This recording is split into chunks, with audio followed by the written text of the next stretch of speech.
अनोखी कथाएं चैनल में आप सभी भक्तजनों का स्वागत है। हरे रामा हरे कृष्णा कृष्णा कृष्णा हरे हरे। सगर के 60,000 पुत्रों का भस्म होना। रोहित के पुत्र का नाम हरित था। हरित के चंब नामक पुत्र हुआ, जिसने चंपा नाम की नगरी बसाई है। चंप का पुत्र सुदेव और सुदेव के विजय नाम का पुत्र हुआ। विजय का भरुक, भरुक के ब्रिक और ब्रिक का बाहुक नामक पुत्र उत्पन्न हुआ। बाहुक के राज्य को उसके शत्रुओं ने छीन लिया था, इससे यह राजा स्त्री सहित वन को चला गया था। किंतु वृद्ध होकर मर गया। तब इसकी स्त्री ने चाहा कि पति के साथ सती हो जावें, परंतु और ऋषि ने उसको रोक लिया, क्योंकि वह गर्भवती थी। तब उसकी सौतों को जलन पैदा हो गई। उन्होंने उसे विष दे दिया, परंतु गर्भ नष्ट नहीं हुआ और पुत्र उत्पन्न होने पर वह विष ज्यों का त्यों बाहर निकल आया। पुत्र भी जीवित रहा। आगे चल कर यही सगर चक्रवर्ती सम्राट हुए। सगर के गुरु की आज्ञा से यज्ञ का आयोजन किया। यज्ञ के घोड़े को इंद्र ने चुरा लिया। सगर की पत्नी सुमति के पुत्रों ने उस घोड़े की बहुत खोज की। घोड़े को देखकर सगर के सब पुत्रों ने विचार किया कि जो यह आंखें बंद किए बैठा है, यही घोड़े का चुराने वाला चोर है। फिर तो वे 60,000 राजकुमार एक सुर से इसी पापी को मारो, ऐसा कहते हुए अस्त्र लेकर उनके सामने पहुंच गए। तब मुनि ने आंखें खोल दी। फिर तो कपिल मुनि की दृष्टि से इन सगर के पुत्रों पर पड़ते ही उनके शरीर में अग्नि प्रकट होकर उन 60,000 वीर पुत्रों को भस्म कर डाला। उन्होंने अपने पोते अंशुमान से कहा, अंशुमान घोड़ा खोजने निकला। घोड़े को कपिल जी के आश्रम में देखा, जहाँ एक बहुत बड़ी भस्म ढेर के पास घोड़ा बंधा हुआ था। उसके पास ही वे कपिल जी बैठे हुए थे, अपने तप में लीन थे। तब विष्णु जी के अवतार रूप कपिल मुनि को बैठे देखकर राजकुमार अंशुमान ने उन्हें हाथ जोड़कर प्रणाम किया और बहुत प्रकार से स्तुति कर उन्हें प्रसन्न किया। तब कपिल मुनि ने कहा, वत्स मैं तुम्हारी नम्रता देख बहुत प्रसन्न हुआ हूँ। अब तुम इस घोड़े को ले जाओ। यह तुम्हारे दादा सगर के यज्ञ का पशु है। तुम्हारे 60,000 चाचा भस्म हो गए हैं, यह उन्हीं की राख है। इन्हें गंगा जल देना उचित है, दूसरा जल नहीं। जब कपिल जी ने इस प्रकार कहा, तब अंशुमान ने उनकी परिक्रमा की और उन्हें सिर से प्रणाम कर घोड़े को साथ ले अपने दादा सगर के पास आए। और घोड़े को पाकर राजा सगर ने अपने यज्ञ पूर्ण किया। पश्चात अंशुमान को राज्य देकर राजा सगर वन को चले गए। भागीरथ का गंगा जी को लाना और सगर के पुत्रों का मुक्त होना। श्री सुखदेव बोले, हे राजा परीक्षित, कपिल जी के कथा अनुसार अंशुमान ने गंगा जी को लाने के लिए वर्षों तक घोर तप किया, परंतु गंगा जी नहीं आई। उनके पुत्र दिलीप ने भी गंगा जी को लाने के लिए घोर तपस्या की, किंतु वे भी कबलित हो गए। तब उनके पुत्र भागीरथ हुए। इन्होंने गंगा जी को लाने के लिए बड़ा उग्र तप किया। तब भगीरथ के तप से प्रसन्न होकर गंगा जी ने उन्हें दर्शन दिया और कहा कि मैं तुम्हें वर प्रदान करने आई हूँ। भगीरथ ने कहा, देवी आप मृत्युलोक में चलिए। गंगा जी ने कहा, जिस समय मैं स्वर्ग से पृथ्वी पर गिरूंगी तब मेरे बेग को धारण करने वाला होना चाहिए। भागीरथ ने कहा, देवी शिवजी ही आपके बेग को धारण करेंगे। भागीरथ शिवजी को प्रसन्न करने के लिए उनकी आराधना करने लगे। उनकी आराधना से शिवजी थोड़े ही समय में प्रसन्न हो गए। शिवजी ने कहा, मैं तुम्हारी प्रार्थना स्वीकार करता हूँ, तुम गंगा जी का आवाहन करो। भागीरथ ने उसी क्षण गंगा जी के आने के लिए उनकी स्तुति की। गंगा जी बड़े वेग से भूतल पर उतरी। शिव जी ने उनको अपने जटा के मध्य में धारण कर लिया। तत्पश्चात भागीरथ जी गंगा जी को लेकर वहाँ गए जहाँ उनके पितर भस्म हुए थे। भगवती गंगा के जल से स्पर्श ब्रह्मदंड द्वारा नाश किए गए सगर के पुत्र स्वर्ग को प्राप्त हुए। भगीरथ के श्रुत नामक पुत्र हुआ। फिर सुरत के नाभ, नाभ के सिंधुदीप और सिंधुदीप के आयुत नाम का पुत्र हुआ। आयुतायु के ऋतुपर्ण नाम का पुत्र उत्पन्न हुआ। यह बड़ी ऋतुपर्ण है कि जिन्होंने अपने मित्र राजा नल से अश्वविद्या सीखी थी। इन ऋतुपर्ण के सर्व काम उनके सुदास और सुदास के सौदास नाम का पुत्र हुआ। एक समय राजा सौदास शिकार खेलने वन को गया। वहाँ उसने एक राक्षस को मार डाला। राक्षस का भाई ब्राह्मण का भेष धारण धरकर राजा के गृह में जाकर रसोइये का काम करने लगा। एक दिन अवसर पाकर उसने रसोई में मांस पकाया और जब वशिष्ठ जी ने भोजन करने बैठे तो वही मांस लेकर उनके आगे परोस दिया। वशिष्ठ जी समझ गए इससे इन्होंने राजा के कुप्रबंध को समझकर उन्हें राक्षस होने का शाप दे दिया। जब वशिष्ठ जी ने जाना कि इसमें राजा का दोष नहीं है, तब उन्होंने यत्न कर अपने उस शाप को निवारण का केवल 12 वर्ष के लिए रखा। सौदास को गुरु के कारण शाप से जो क्रोध हुआ तो उन्होंने भी अंजलि में जल लेकर गुरु को शाप देना चाहा, किंतु रानी मैदंती ने उसे वैसा करने से रोक दिया। तब राजा ने उस भयंकर शाप के जल को अपने पैरों पर डाल दिया और वे राक्षस हो गए। तब से मित्र रूप स्त्री का कहना मानने के कारण उनका नाम मित्र सह पड़ गया। पश्चात गुरु के शाप से राक्षस होकर वह राजा वन वन घूमने लगा। एक दिन उसने वन में एक ब्राह्मण को अपनी स्त्री के साथ सहवास करते देखा।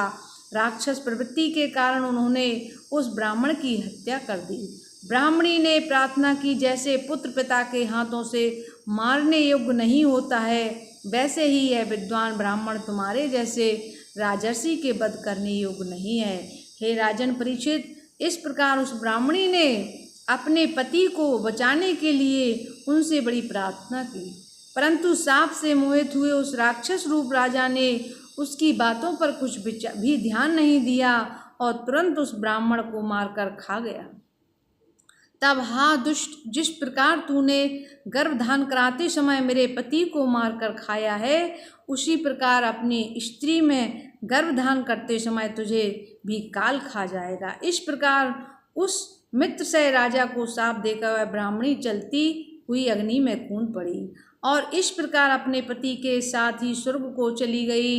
इतने में 12 वर्ष का समय व्यतीत हो गया और राजा सोहाद गुरु के शाप से मुक्त हो गया।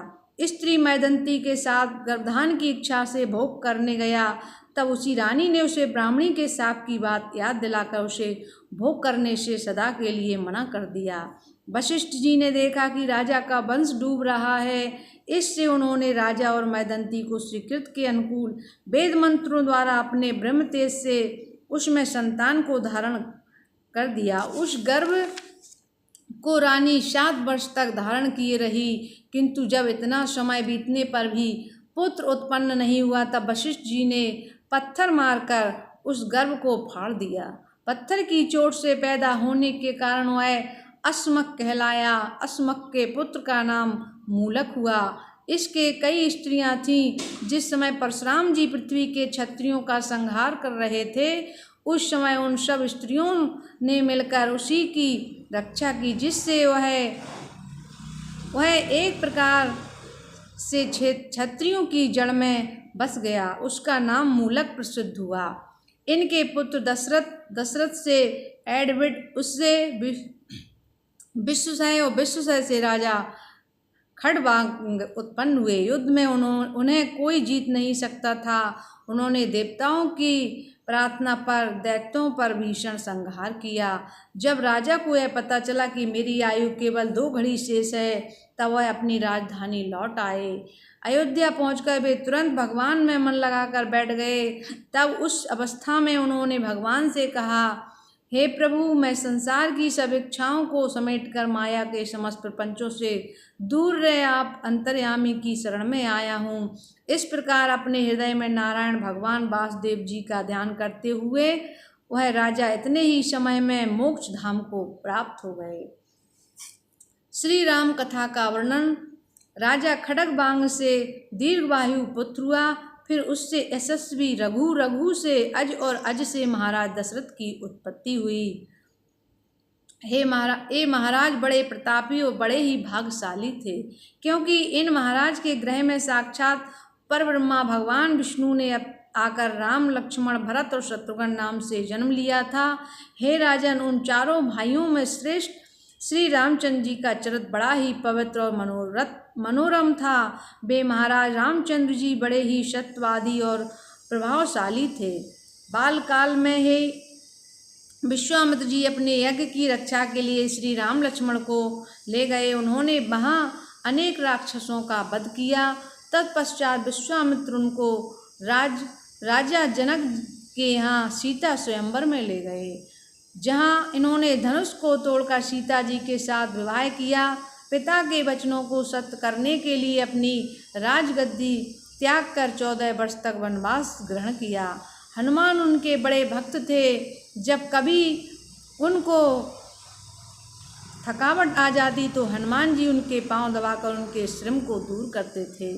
शूर्पणखा के द्वारा विवाह प्रस्ताव रखने पर शूर्पणखा के नाक कान भंग करा दिए। रावण ने खरदूषण, त्रिशरा आदि बड़े बड़े राक्षसों को अपनी बहन के अपमान का बदला लेने भेजा। राम जी ने उन सभी का वध कर दिया। उससे क्रोधित होकर राक्षस राज रावण उनकी प्रिय पत्नी सीता को हर ले गया। रास्ते में रावण का युद्ध जटायु से हुआ। रावण ने जटायु के पंख काटकर वध कर दिया। भगवान से उनकी भेंट हुई। फिर उन्होंने जटायु का अंतिम संस्कार कर दिया। जटायु ने ही श्री राम को बताया कि श्री सीता जी को रावण चुरा कर ले गया है। तत्पश्चात भगवान ने कमंध का संहार किया। उसके बाद सुग्रीव इत्यादि वानरों से मित्रता करके बलि का संहार किया। तदुपरांत हनुमान जी के द्वारा अपनी प्राण प्रिया का पता लगवाया। जिनके चरणों की स्तुति स्वयं शंकर जी करते हों, वे श्री राम जी वानरों की सेना के साथ समुद्र तट पर पहुँचे। हनुमान जी ने लंका को जला दिया। वानरों की सेना सहित समुद्र पर पुल बनवाकर श्री रामचंद्र जी ने लंका पर चढ़ाई कर दी। रावण भी अपने वेगशाली रथ पर बैठकर रामचंद्र जी से युद्ध करने आया। रामचंद्र जी ने भी अपनी स्वर्गीय रथ मांगा। उसी क्षण मातिल रथ लेकर आया और फिर तो रामचंद्र राक्षस सेंद्र रावण से युद्ध करने लगे। रावण अपने कुल बंधुओं के साथ युद्ध भूमि में मारा गया। रामचंद्र ने विभीषण को लंका में राक्षसों का राजा बनाया। उन्हें कल्प भर भी आयु देकर वहां राज्य करने को कहा। तत्पश्चात सीता जी को विमान पर चढ़ाकर आप भी भाई लक्ष्मण और सुग्रीव तथा हनुमान जी के सहित उस पर बैठ 14 वर्ष वनवास के व्रत को पूरा कर अयोध्या आए। मार्ग में आकाशवासी लोकपालों ने उन पर फूलों की वर्षा की। उनके आगमन का समाचार सुनकर भरत पादुका को सिर पर रखकर मंत्रियों, पुरोहितों और प्रवासियों सहित भाई का स्वागत करने आए। उनके हृदय और नेत्र आर्द्र हो रहे थे, आंखों से आंसू बह रहे थे। श्री रामचंद्र जी ने भरत को उठाकर छाती से लगा लिया और बहुत देर तक लगाए रहकर उन्हें अपने नेत्रों के जल से नहला दिया। तत्पश्चात विश्वामित्र, वशिष्ठ आदि ऋषियों ने उनका स्वागत किया। विश्वामित्र व वशिष्ठ आदि ऋषियों ने उनका राज तिलक किया। अयोध्या वासियों ने उनका फूलों से स्वागत किया। तब सीता जी और लक्ष्मण जी भी सब से यथायोग मिलकर राजभवन में गए। वहां अपने पुत्रों प्रिय वधू सीता को पाकर सब माताएं वैसे ही खुश हुईं जैसे प्राणों को पाकर शरीर उठ पड़ते हैं। इस प्रकार जब सब प्राणियों को सुख देने वाले श्री रामचंद्र जी राजा हुए, तब यद्यपि त्रेता युग था, तथापि वह सतयुग के ही समान सुख कर जान पड़ा। उनकी धर्मपत्नी सीता परम सती थी और उनके चित्त की सब बातों को जानने वाली थी। उन्होंने पति के साथ जैसे अनुकूल प्रेम आचरण किया, वैसा शायद किसी ने किया हो।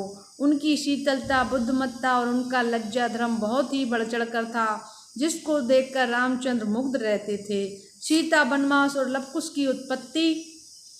श्री सुखदेव जी बोले, हे राजा परीक्षित, इस प्रकार जब रामचंद्र जी राजसीन हुए तो उन्होंने यज्ञ और दान की धूम मचा दी। वे ब्राह्मणों को अपना इष्ट देवता मानते थे। इसके कुछ दिन बाद एक समय श्री रामचंद्र जी लोकमत जानने के लिए छिपे हुए भेष में प्रजा में भ्रमण करने लगे, तो उन्होंने एक पुरुष को अपनी स्त्री से यह कहते हुए सुना कि तू अन्य ग्रह में रह चुकी अतः व्यभिचारिणी और दूषित है, मैं तुझे अपनी स्त्री ना बनाऊंगा। ऐसी स्त्रियों के लोभी तो श्री रामचंद्र जी हैं, जिन्होंने दूसरे के पास रहने वाली सीता को अपना लिया है। इस प्रकार से उसकी कही हुई बात को सुनकर श्री रामचंद्र जी ने लोकोपात के कारण घर आकर सीता को त्याग दिया, जिससे सीता जी वाल्मीकि जी के आश्रम में चली गईं। उस समय से गर्भिणी थी। समय आने पर उनके 2 पुत्र उत्पन्न हुए। इनके नाम लव और कुश थे। वाल्मीकि जी ने उनका उचित संस्कार किया। इधर लक्ष्मण जी के अंगद और चित्रकेतु नाम के 2 पुत्र हुए। भरत के तच्छ और पुष्कल हुए। शत्रुघ्न के सुबाहु और सुरसेन हुए। पश्चात भरत ने दिग्विजय करने के समय करोड़ों गंधर्वों को मारा और उनके समस्त धन को लाकर महाराज श्री रामचंद्र जी को अर्पण कर दिया। शत्रुघ्न ने मधु दैत्य के पुत्र लवण नामक राक्षस को मारा और उसने मधुबन में जाकर मथुरा नामक पुरी बसाई।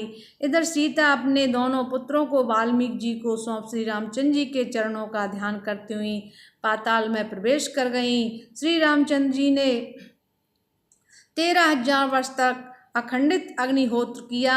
फिर अपने भक्तों के हृदय में अपनी कोमल वाणी स्थापित कर निज धाम को सुधारे।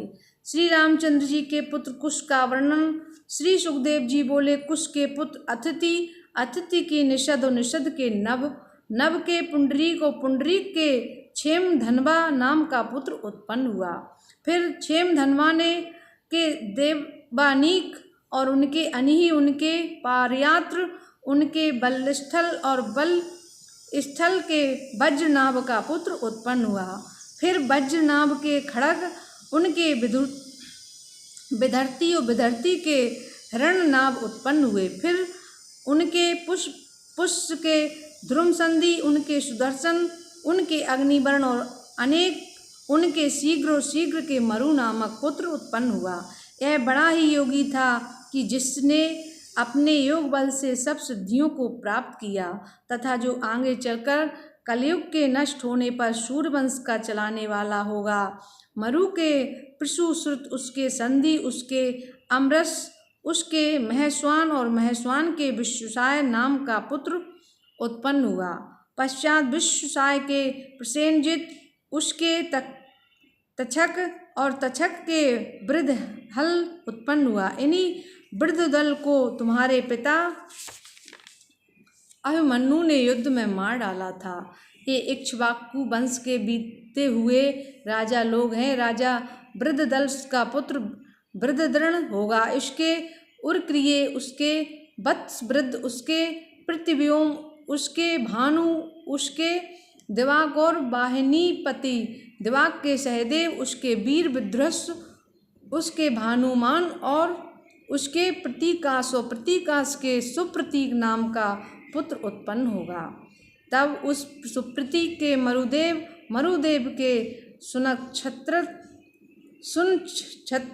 उसके पुष्कर, पुष्कर के अंतरिक्ष, अंतरिक्ष के सुतपा और सुतपा के अमित्रजित नाम का पुत्र उत्पन्न होगा। फिर उसके वृद्धराज, वृद्धराज के बरही, उसके कृतंजय, उससे रणंजय और रणंजय से संजय नाम का पुत्र उत्पन्न होगा। फिर संजय के शाक, शाक के सुहोद, सुहोद के लागंज, लागंजल के प्रसेनजित और प्रसेनजित के क्षुद्रक नाम का पुत्र उत्पन्न होगा। फिर उसके रणक, उसके सुरथ और इस प्रकार इस वंश के अंत में सुमित्र नाम का राजा होगा। ये सब वृद्धल के वंशज कहे गए हैं। बस राजा सुमित्र तक ही यह वंश चलेगा। राजा निमि के वंश का वर्णन, इक्ष्वाकु के पुत्र का नाम निमि था। निमि ने गुरु वशिष्ठ जी से यज्ञ कराने की प्रार्थना की, परंतु वशिष्ठ जी ने इंद्र का यज्ञ कराने जा रहे थे। राजा निमि से रुके रहने को कहा, परंतु निमि ने यज्ञ जैसे शुभ कार्य को रोकना उचित न समझा और गुरु वशिष्ठ जी के आने के पूर्व ही यज्ञ पूरा करा लिया। वशिष्ठ जी ने निमि पर कुपित होकर उन्हें शाप दे दिया, तेरा शरीर पतित हो जाए। तब गुरु जी का मेरे शुभ कार्य करने के लिए शाप देना उचित नहीं है। इन्होंने अन्याय किया है, ऐसा विचार कर राजा निमि ने भी जल उठाकर वशिष्ठ जी को शाप दे दिया कि हे गुरुजी, आपने भी लोभ से धर्म की अपेक्षा की है, इससे आपका भी देह पतित हो जाए। गुरु शिष्य दोनों ही अपना अपना शरीर छोड़ दिया। राजा निमि तो आत्मविद्या के बल से शरीर छोड़ दिए और गुरु वशिष्ठ जी ने देह छोड़कर मित्रा वरुण के वीर्य से घड़े में जाकर जन्म धारण किया। एक समय उर्वशी अप्सरा को देखकर मित्र वरुण का वीर्य धरती पर गिर पड़ा। वीर्य का तेज देखकर उर्वशी ने उसे घोड़े में डाल दिया। उस घोड़े से अगस्त, वशिष्ठ और वाल्मीकि ये तीनों उत्पन्न हुए। इधर निमि की देह को पुरोहितों ने सुगंधित वस्तुओं में रखा। यज्ञ सप्ताह होने पर वरदाता देवगण वहां आए। उन्होंने सप्तऋषियों से कहा कि यदि तुम प्रसन्न होकर वह वर देने आए हो तो राजा निमि की देह जीवित कर दो। देवताओं ने कहा एवं वस्तु ऐसा ही होगा, परंतु राजा निमि ने कहा कि मुझसे देह का संबंध ना हो, क्योंकि देह नाशवान है। इसे चतुर लोग इसकी इच्छा नहीं करते, क्योंकि देह से ही सारे दुख, शोक और भय आदि उत्पन्न होते हैं। तब देवताओं ने कहा यह राजा निमि देह रहित होकर सब मनुष्यों की पलकों को पर निवास करेगा। तब राज्य चलाने वाले राजा के न होने के कारण देवताओं ने निमि के तन को मत कर एक पुत्र उत्पन्न किया, जो जन्म से ही जनक अर्थात भविष्य में होने वाले वंशजों का उत्पन्न करता विदेह निमि के अंश से उत्पन्न होने के कारण वैदेह और मंथन से पैदा हुआ था। इस कारण मिथिल कहलाया। इसी से मिथिला नगरी बसाई। मिथिल को उदास बसु, उसके नंदिवर्धन, उसके सुकेतु, सुकेत की देवरात, उसका वृद्रस, उसका महावीर्य, उसका सुधृति, उसका धृष्टकेतु, धृष्टकेतु को हर्ष, हर्षस को मरु पुत्र उत्पन्न हुआ। फिर मरु के प्रतिपक के कृथिरथ, उनके देवमीर, देवमीर के विश्वश्रुत, उनके महाधृति, महाधृति के कृतरात और कृतरात के महारोमा, उनके सुमण रोमा, उनके हर्ष रोमा और उन हर्ष रोमा के शीरध्वज नामक पुत्र हुआ। पश्चात शीरध्वज के कुशध्वज, कुशध्वज के धर्मध्वज और धर्मध्वज के कृतध्वज और कृतध्वज के मित्रध्वज नाम के दो पुत्र हुए। तब इनमें कृतध्वज के केशध्वज और मित्रध्वज से खांडिक की उत्पत्ति हुई। उनमें सबसे बड़ा केशध्वज आत्मविद्या का ज्ञाता हुआ और खांडिक कर्मकांड को जानने वाला हुआ। एक दिन सारसार्थ हुआ, उसमें केशध्वज से खांडिक को भगा दिया। कुछ दिन पश्चात उसके शतधुम और शतधुम के सूची, उसके सनध्वज, उसके ऊर्ध केतु के अज और अज के पुरोजित नाम का पुत्र उत्पन्न हुआ। फिर पुरोजित के अरिष्टनेम के श्रुतायु, उनके सुपार्क, उनके चित्रथ, उनके छेमदी के समरथ, समरथ के सत्रथ और सत्रथ के उपगुरु, उनके उप्तगुप्त हुआ जो अग्नि का अंश था। उप्तगुप्त के वसवंत, उनके युद्ध के सुभाषण, सुभाषण के श्रुत, श्रुत के जय, जय के विजय और विजय के ऋत नामक पुत्र हुआ। फिर उन ऋतु के सुनक, उनके विहित हव्य, उनके धृति, उनके बहुलाश, उनके कृति और कृति के महाबसी नाम का पुत्र हुआ। हे राजन, यही सब मिथिला के राजा हुए हैं। ये सभी आत्मज्ञानी और घर में रहकर ही द्वंद्व से मुक्त रहे हैं। इस कुल में योगेश्वर याज्ञवल्क्य जी की प्रधानता थी और वही सबके आचार्य रहे। महाराज पूर्वा और उर्वशी नारायण की नाभि से निकले हुए कमल से ब्रह्मा जी की अत्रि नाम का बेटा हुआ। उनकी आँखों के आनंद के आंसुओं से चंद्रमा उत्पन्न हुआ। चंद्रमा ने तीनों लोकों को जीतकर राजसूय यज्ञ करके भगवान का पूजन किया। बृहस्पति की स्त्री तारा को जबरदस्ती छीन लिया। बृहस्पति ने तारा को वापस लाने के लिए कई बार उससे प्रार्थना की, किंतु चंद्रमा ने नहीं लौटाया। उस तारा के कारण देवासुर संग्राम हुआ। बृहस्पति से शत्रुता होने के कारण शुक्राचार्य जी ने दानवों के साथ चंद्रमा के पक्षपाती बने और भगवान शंकर बृहस्पति के पिता अंगिरा ऋषि के यहाँ विद्या पढ़े थे। इससे गुरुपुत्र होने पर शिवजी बृहस्पति के साथ हुए। इंद्र भी देवताओं के साथ गुरु बृहस्पति की ओर खड़े हुए। तारा के पीछे देव और दानवों का बहुत नुकसान हुआ। बृहस्पति से सारा वृत्तांत ब्रह्मा जी ने कहा। ब्रह्मा जी ने चंद्रमा से बृहस्पति को उनकी पत्नी दिलवा दी। बृहस्पति ने तारा को गर्भिणी देखकर उससे कहा, तुम मेरी पत्नी हो और तेरे पेट में शत्रु का गर्भ है। मैं उसे भस्म करके वरन तुझसे संतान पैदा करूंगा। तारा ने गर्भ को गिरा दिया। ब्रह्मा जी ने उस बालक को चंद्रमा को दिलवा दिया और उन्होंने ही उसका नाम बुध रखा। उस बुध ने इला नाम की एक कन्या से विवाह किया, जिससे पूर्वा को उत्पन्न किया। उसके रूप गुण का बखान इंद्र की सभा में नारद जी ने किया, जिसे सुनकर उर्वशी अप्सरा काम की पीड़ा से उस पूर्वा के पास आई। उसे कामदेव के समान सुंदर और पुरुषों में रत्न के समान देख सम्मुख खड़ी हो गई। पूर्वा राजा ने कहा, हे सुंदरी, तुम मेरे साथ भोग विलास करो। उर्वशी बोली, हे राजन, तुम्हारे जैसा पुरुष पाकर कौन नहीं चाहेगा। तत्पश्चात उर्वशी ने कहा, हे राजन, इन दोनों भेड़ों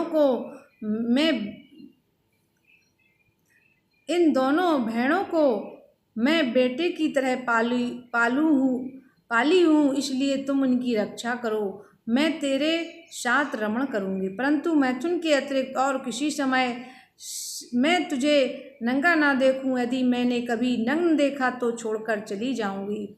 जब इंद्र ने स्वर्ग में उर्वशी को ना पाया तो उसे लेने के लिए गंधर्वों को भेजा। वे गंधर्व आधी रात को वहां आए जहां उर्वशी और पूर्वा विहार कर रहे थे। वे गंधर्व पूर्वा के पास रखे हुए दोनों भेड़ उठाकर ले भागा। भेड़ों की मैं सुनकर उर्वशी पूर्वा को छोड़ उन गंधर्वों के पीछे चली गई और चलते चलते पूर्वा से बोली, अरे नपुंसक, तू कायर है। यदि मैं जानती तो क्यों अपने बच्चों को तुझे सौंपती। राजा पूर्वा उर्वशी की कड़वी बातें सुनते ही क्रोध में उठकर नंगा ही खड़ा हो गया। फिर तो वह अप्सरा अपने प्रण भंग का स्मरण कर तुरंत ही इंद्रलोक को चली गई। उर्वशी को न देखकर राजा पूर्वा को बड़ा कष्ट हुआ। उर्वशी की याद में घूमता हुआ वह सरस्वती नदी के तट पर पहुंचा। वहाँ उसने 50 स्त्रियों के साथ उर्वशी को देखा और कहने लगा, हे सुंदरी, तूने मुझे क्यों त्याग दिया। यदि तुम मेरी नहीं हो तो मैं यहीं निष्प्राण हो गिर पड़ूंगा। तब उर्वशी बोली, हे राजन, आज से 1 वर्ष बाद तुम फिर मुझे यहीं मिलना हो। मुझसे तेरी संतान तुझे मिलेगी। वह अपने नगर को लौट गया। 1 वर्ष बीतने पर राजा कुरुक्षेत्र में आया और वहाँ पुत्र सहित आई हुई उर्वशी को देख रात्रि भर उसके साथ निवास किया। दूसरे दिन जाते समय उर्वशी ने कहा, गंधर्वों की स्तुति करके उन्हें प्रसन्न कर लो तो वे मुझको तुम्हें दे देंगे। यह सुन राजा ने गंधर्वों की स्तुति की। तब गंधर्वों ने उसको एक स्थली देकर कहा कि इस अग्नि के द्वारा तू उर्वशी लोक में जाकर उर्वशी को पाएगा। राजा उस अग्निस्थली को ही उर्वशी मानकर उसे हर समय छाती से लगाए घूमता रहता था। किंतु जब उसे यह ज्ञात हुआ कि यह उर्वशी नहीं है, अग्निस्थली है, तो फेंक कर घर चला आया और घर आकर नित्य उसी उर्वशी का ध्यान करता रहा। उसी समय मंत्रों के कर्म बतलाने वाले 3 वेद प्रकट हुए। फिर राजा पूर्वा जहाँ अग्निस्थली डाल आया था वहाँ गया।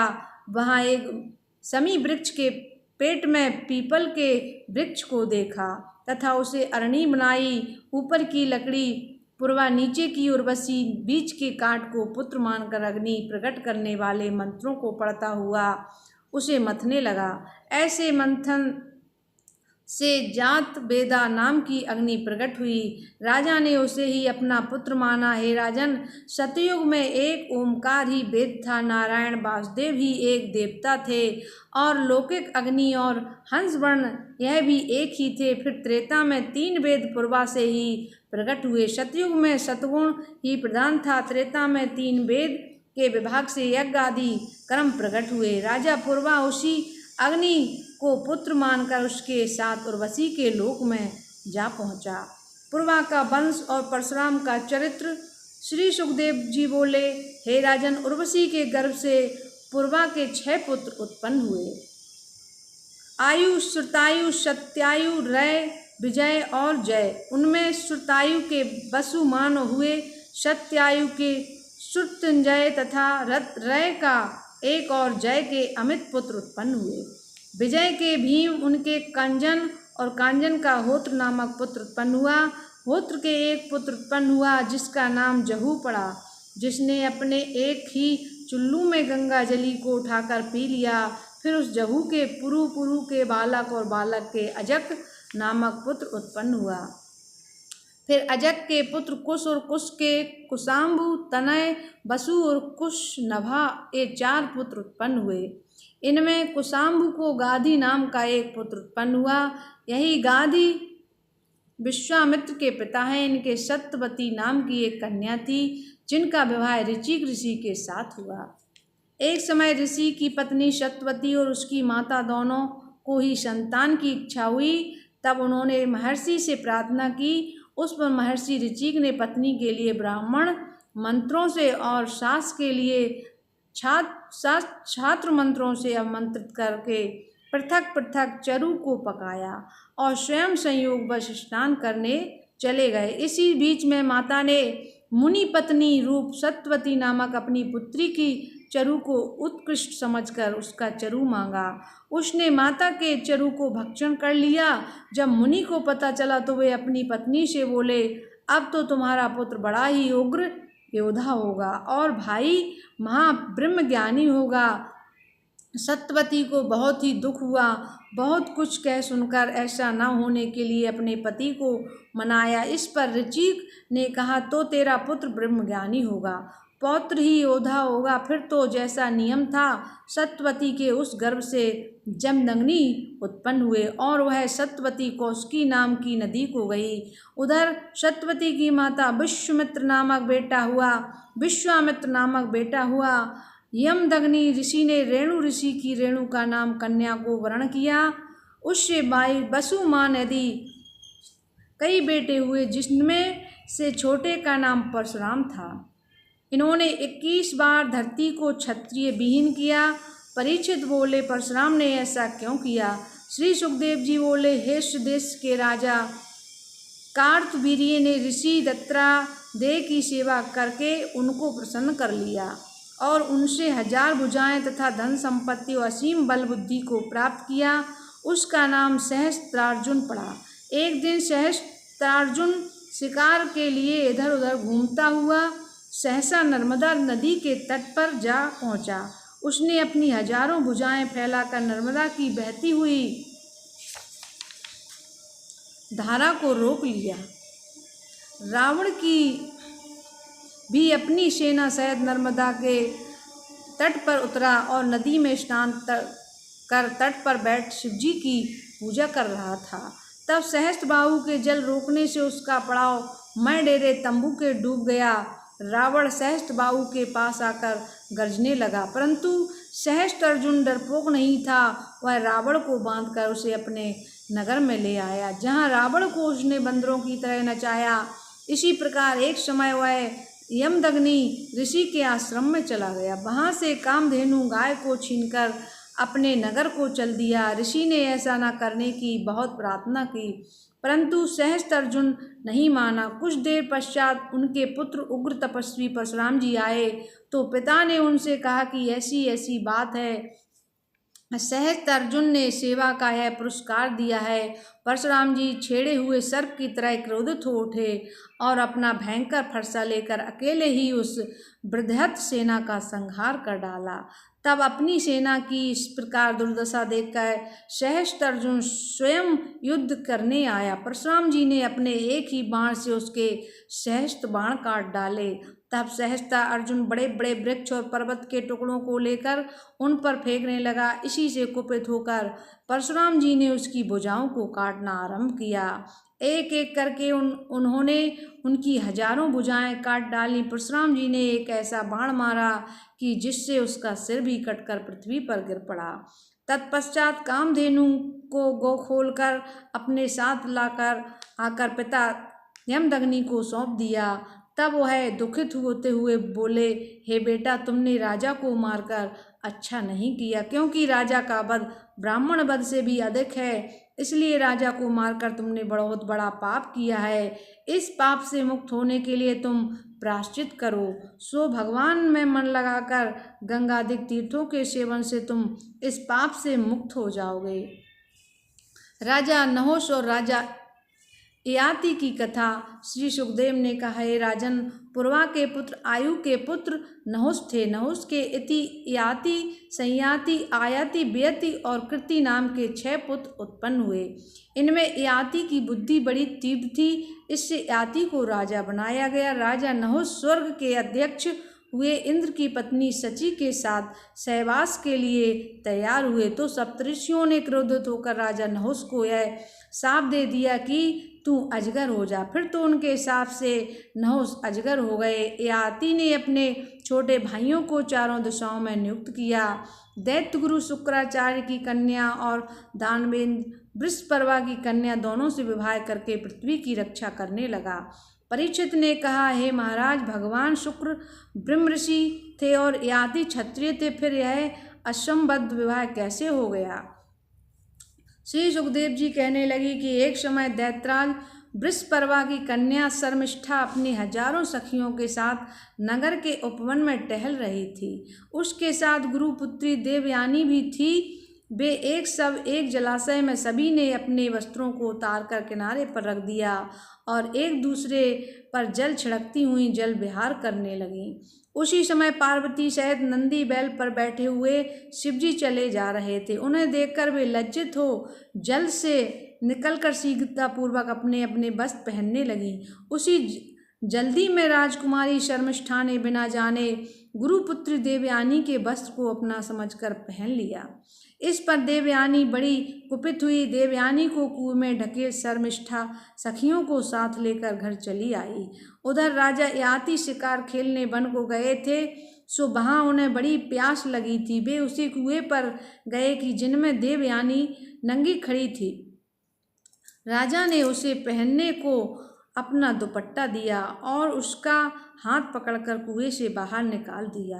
तब अपना हाथ पकड़कर बाहर निकालने वाले राजा ययाति ने शुक्राचार्य की बेटी देवयानी बड़ी मधुर वाणी से बोली, हे वीर, जिस हाथ को तुमने पकड़ा है उसे अब कोई दूसरा न पकड़े। यह उल्टी रीत हमारे तुम्हारे करने से नहीं हुई है, इसे स्वयं भगवान ने ही कर रहे हैं। यह ईश्वर की प्रेरणा ही है। दूसरे मेरा पारग्रहण करने वाला पति ब्राह्मण होगा ही नहीं, क्योंकि बृहस्पति के पुत्र कज से मुझे शाप दे दिया है कि तेरा पति ब्राह्मण नहीं होगा।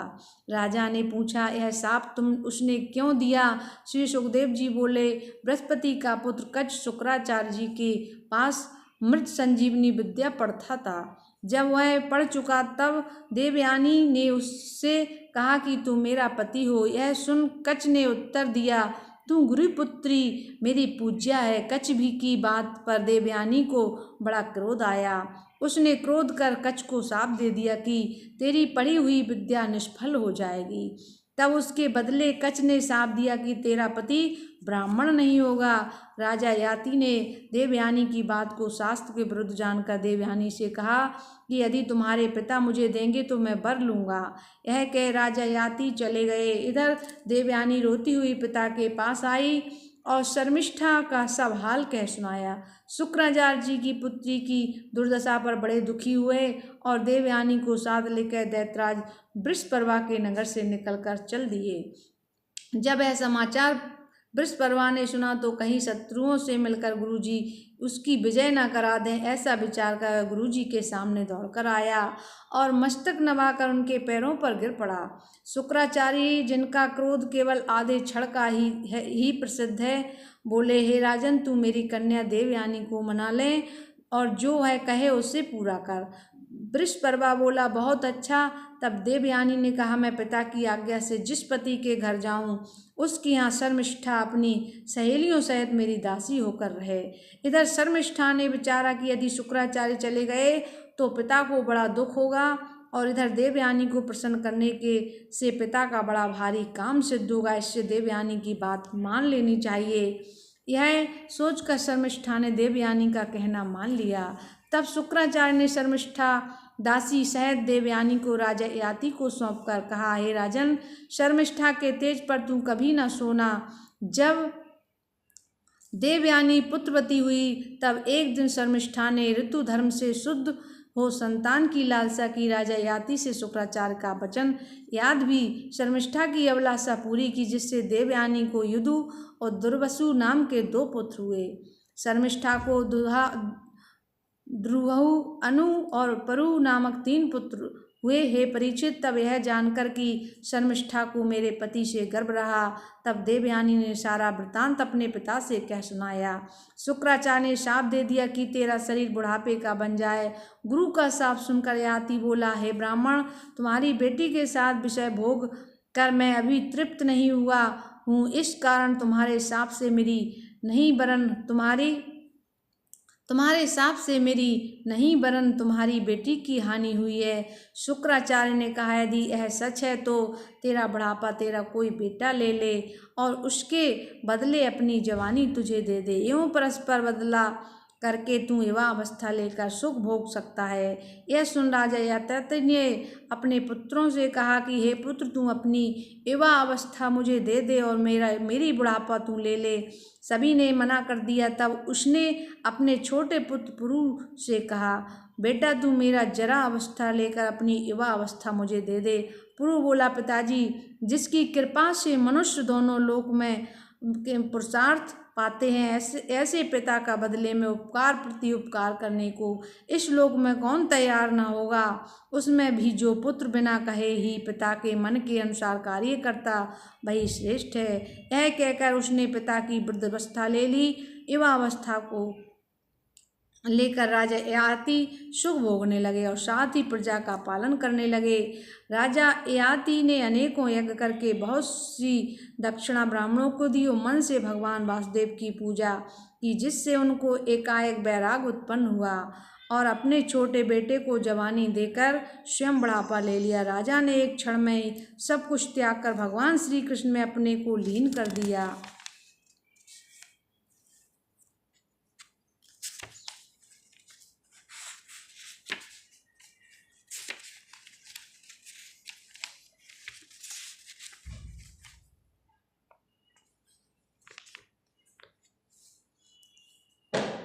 और भगवान को प्राप्त हुआ। राजा दुष्यंत की कथा और भरत का चरित्र श्री सुखदेव बोले, हे राजा परीक्षित, जब मैं तुम्हें उन महाराज पुरु की वंशावली सुनाता हूँ जिसमें तुम्हारा जन्म हुआ है। इस वंश में बहुत से ब्रह्मर्षि और राजर्षि उत्पन्न हुए हैं। पुरु के पुत्र जन्मेजय थे और उनके पृष्ठबान और प्रचिंतबान के पुत्र प्रवीर हुए। प्रवीर के नमस्यु के चारुपद के सुधु के बहुगव के संयाति के अहियाति और अहियाति के रौद्रास नाम का पुत्र उत्पन्न हुआ। रौद्रास के 10 पुत्र हुए। ये 10 बड़े ही धीर वीर और पिता के प्राणों से भी अधिक प्रिय थे। उनमें ऋतेयु सबसे बड़ा था कि जिसके रंतिभार नाम का पुत्र हुआ। रंतभार के सुमति, ध्रुव और अपृतिरथ नामक के 3 पुत्र हुए। इनमें 2 का वंश चला और सुमति और अपृतिरथ के कंडुक ऋषि हुए। सुमति के रैम्ब नामक बेटा प्राप्त हुआ जिसने राजा दुष्यंत को उत्पन्न किया। राजा दुष्यंत जब आखेट के लिए वन में गए तो कंड ऋषि के आश्रम में जा पहुँचे। आखेट के लिए वन में गए तो कंड ऋषि के आश्रम में जा पहुँचे। वहाँ उन्होंने एक परम सुंदरी शकुंतला नामक कन्या को देखा। उसे देखते ही राजा शकुंतला पर मोहित हो गए। शकुंतला ने दुष्यंत को बताया कि मैं विश्वामित्र की पुत्री मेनका मुझे वन में छोड़कर चली गई। दुष्यंत ने शकुंतला से गंधर्व विवाह रात्रि में किया, वीर्य स्थापन किया और दूसरे दिन प्रातःकाल वहाँ से उठकर अपने नगर को चले गए। 9 महीने के पश्चात शकुंतला ने एक पुत्र प्रसव किया, जिसका नाम भरत पड़ा, जिसका जात संस्कार स्वयं कंड ऋषि ने किया था। वह पुत्र भरत इतना बली था कि अपने बालकाल में ही शेर को पकड़कर उसके साथ खेलता रहता था। ब्रह्मर्षि कंड और माता शकुंतला उसके बल पौरुष को देखकर बारंबार मग्न होते रहते थे। जब बालक कुछ बड़ा हुआ तब उसे साथ लिए हुए शकुंतला राजा दुष्यंत के घर गई। दुष्यंत को लोकोपात का भय हुआ। उन्होंने शकुंतला को अपनी पत्नी बनाने से इनकार कर दिया। यह अत्याचार हो रहा था, ऐसा देखकर देवताओं में खलबली मच गई। तब उन्होंने आकाशवाणी की, दुष्यंत तुम यह क्या कर रहे हो? जिसे तुमने एक बार अपनी स्त्री बनाया है, उसमें गर्भ स्थापित किया, उसे अब अस्वीकार क्यों कर रहे हो? यह बालक तुम्हारा है। शकुंतला का अनादर न कर। वीर्य के द्वारा कुल को बढ़ाने वाला बेटा नरक से पिता को निकालता है। देवताओं की तो बात मानकर दुष्यंत ने शकुंतला को भरत को स्वीकार कर लिया। दुष्यंत के परलोक गमन करने पर परम प्रतापी भरत सातों द्वीपों की पृथ्वी के स्वामी हुए। भरत भगवान के अंश से उत्पन्न हुए थे। इनकी महिमा का आज भी गान होता है। इनके दाहिने हाथ में चक्र का चिन्ह था और पैरों में कमल कोश। उन चक्रवर्ती भरत ने दीर्घतमता ऋषि को पुरोहित बनाकर श्री भागीरथी के तट पर क्रमशः 55 अश्वमेध यज्ञ किए और यज्ञ द्वारा भगवान वासुदेव की पूजा करके बहुत सी दान दक्षिणा दी। भरत के समान तेजवान, प्रतापी और पराक्रमी राजा ना पहले हुआ ना आगे होने वाला है। उसने दिग्विजय करते समय ब्राह्मणों के बैरी हूण एवं अंध्र, कंक, खस, शक और म्लेच्छ जात के राजाओं का वध कर डाला और उन असुरों को जीता जो देवताओं को जीतकर उनकी स्त्रियां छीन ले गए थे। राजा भरत की प्रजा सुखी थी। उन्होंने ब्राह्मणों के द्रोही राजाओं को मौत के घाट उतार डाल दिया। पहले असुर देवताओं पर विजय प्राप्त करके बहुत सी देवांगनाओं को पाताल में ले गए थे। राजा भरत ने उन्हें छुड़ाकर पाताल से वापस ले आए। विदर्भ राज की 3 कन्याएं सम्राट भरत की पत्नी थी। जब भरत ने अपनी पत्नियों से कहा हमारे पुत्र मेरे अनुरूप नहीं है, तो वे डर गईं कि कहीं सम्राट हमें त्याग न दें।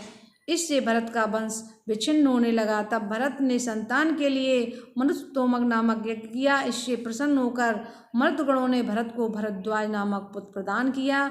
भरद्वाज की उत्पत्ति का प्रसंग यह है कि एक बार बृहस्पति जी अपने भाई उथत की गर्भवती स्त्री से मैथुन करना चाहा। उस समय गर्भ स्थित बालक दीर्घतमा से उनसे मना किया, किंतु बृहस्पति जी ने उसकी बात को अनसुनी करके बालक को शाप दे डाला। बालक के पैदा होने पर उसकी माता ममता ने बालक को त्याग दिया। इसी कारण से इस लड़के का नाम भरद्वाज हुआ। यही विथरत भरद्वाज भरत का दत्तक पुत्र बना। राजा रंधदेव की कथा विदत अथवा भरद्वाज का पुत्र था। मनु के 5 पुत्र हुए, वृत्र, छत्र, जय, महावीर्य, नर और गर्ग।